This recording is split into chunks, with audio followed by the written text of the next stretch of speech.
Now, imagine this: a world where all societal progression has ceased. Now, because of this, eventually over time, the society will have to adopt a singular ideology, and that means that nobody will be able to think of a new perspective on how to look at things since there's no outside material to reference. Now, this seems like something that would only happen in a science fiction book, for example, one that's about a dystopian future. However, this can really occur in the real world with the destruction or obstruction of cultural diffusion. And for those of you who don't know what cultural diffusion is essentially taking ideals or values from one culture and spreading it to another. For example, if a Chinese author wrote a book and had it shipped overseas to the UK, and somebody there picked up the book and began to read it, that would be spreading those ideas from China to the UK, being a really good example of cultural diffusion. Now, one of the major obstructions that cultural diffusion faces is the act of censorship. And censorship is basically the modification or suppression of content that is deemed subversive of the common good.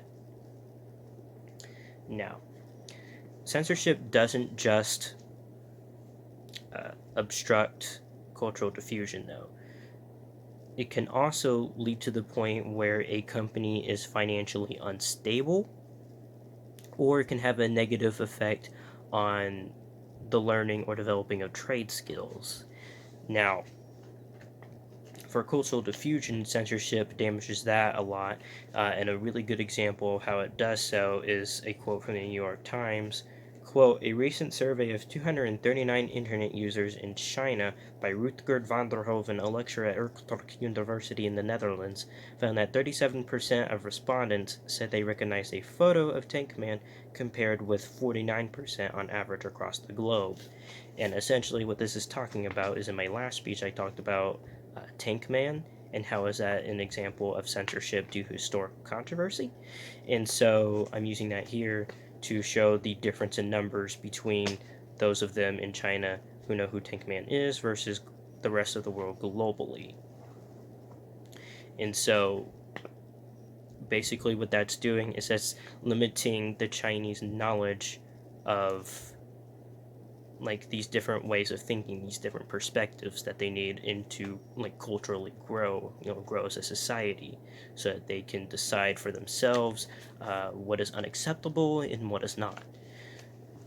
Now, for censorship, though, that has to deal with the destruction of a business, that is where things get really interesting because, for example, I used this in my last speech, but this is a quote from Polygon in which, quote, the ESRB changed San Andreas rating from M to AO, at which point major American retailers stopped carrying the game.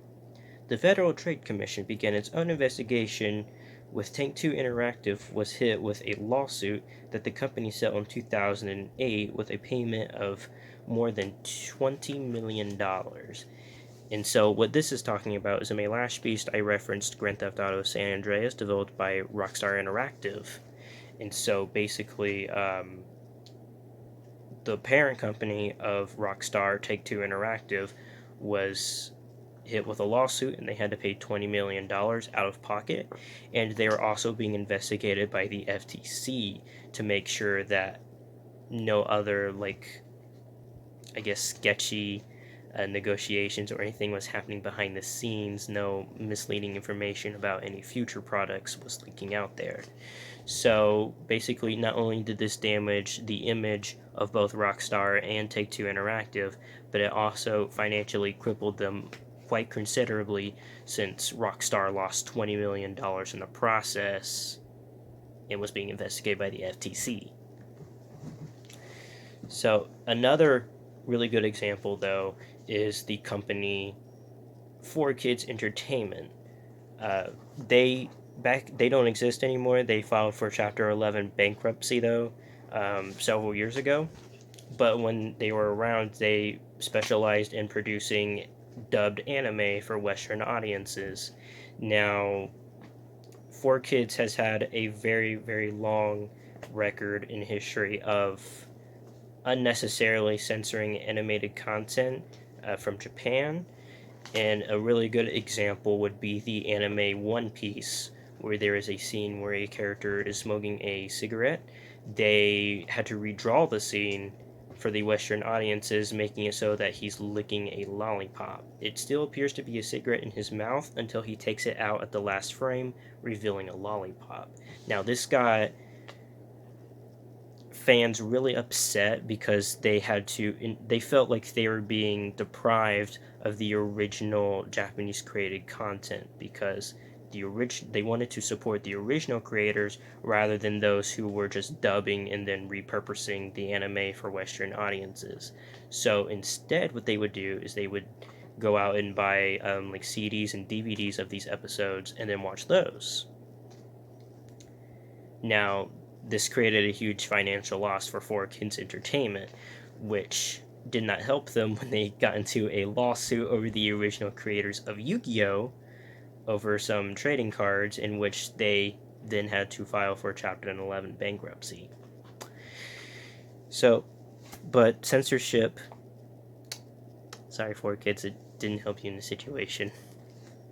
But censorship not only destroying businesses and disrupting cultural diffusion, it also has negative effects on cognitive development. And for those of you who don't know what cognitive development is, that is basically just like, I guess like the learning that a child experiences when they're just like learning things about for the first time, like what does this do, how does this work. It's a stage of brain development where they are experiencing things for the first time. So basically, back in 2009, a game known as Minecraft was released for Windows machines. Now, I played Minecraft back in 2011, and I can speak from this personally that it helped me a lot with developing my creativeness, and it allowed me to just do basically whatever I wanted to in a controlled environment. Now, I learned of recently that Minecraft was not released in China until 2017, just a couple years ago. So, with that in mind, the Chinese government had suppressed the game from being sold, effectively censoring it from the Chinese population because it was quote unquote too addictive. Now, because the game has eventually made its way over there now, children in China can now more easily express their creativity through the game. Instead of having to have something like Legos or drawing or anything like that, they can just download this game for free and enjoy it. Um, and so, with that in mind, in order to stop the harmful effects of cultural diffusion, companies possibly having to lay off employees or going bankrupt because of censorship, or the disruption of extremely important cognitive development in children, there isn't a really good solution for this. The only solution that I can really think of is to just use the power of speech, I suppose, in order to try and convince people that, hey, censorship is not a good idea.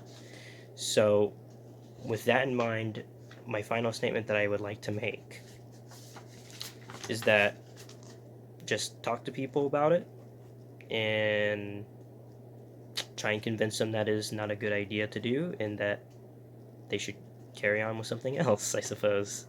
That's all I got. Bye bye.